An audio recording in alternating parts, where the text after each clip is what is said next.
যাদের শরীরে দুইটি দাগ আছে ওই শরীর কখনো জাহান্নামে যাবে না, সে অবশ্যই জান্নাতে যাবে। হাদিসটি সহিহ তিরমিজির 1669 নম্বর হাদিস এবং সহিহ আত-তারগিবের 1376 নম্বর হাদিস।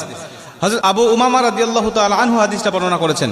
রাসূল সাল্লাল্লাহু আলাইহি ওয়াসাল্লাম বলেন, যাদের শরীরে দুইটা দাগ আছে এবং যাদের শরীর থেকে 2 ফোঁটা তরল পদার্থ নির্গত হয় ওই শরীর কখনো জাহান্নামে যাবে না, সে অবশ্যই জান্নাতে যাবে এবং আল্লাহ পাকের কাছে এই শরীরটা সবচেয়ে প্রিয় শরীর। রাসূল সাল্লাল্লাহু আলাইহি ওয়াসাল্লাম বলেন, 1 নম্বর দাগ হলো যে ব্যক্তি জিহাদের ময়দানে আল্লাহকে খুশি করার জন্য, আল্লাহর দ্বীন কায়েম করার জন্য অথবা আল্লাহর সন্তুষ্টির জন্য যে ব্যক্তি বাতিলের মোকাবেলা করতে গিয়ে শত্রু পক্ষের আঘাতে তার শরীরে ছোট্ট একটা দাগও যদি বসে যায়, এই দাগটা কিয়ামতের ময়দানে সুপারিশ করে বা এই দাগটা থাকার কারণে কিয়ামতের ময়দানে আল্লাহ পাক তাকে জান্নাতে দিয়ে দিবে। নবীজি সাল্লাল্লাহু আলাইহি ওয়াসাল্লাম বলেন, 2 নম্বরে ফরজ ইবাদত সমূহের কোন একটি দাগ যদি তার শরীরে দেখা যায়, যেমন নামাজ পড়তে পড়তে সেজদা দিতে দিতে কপালে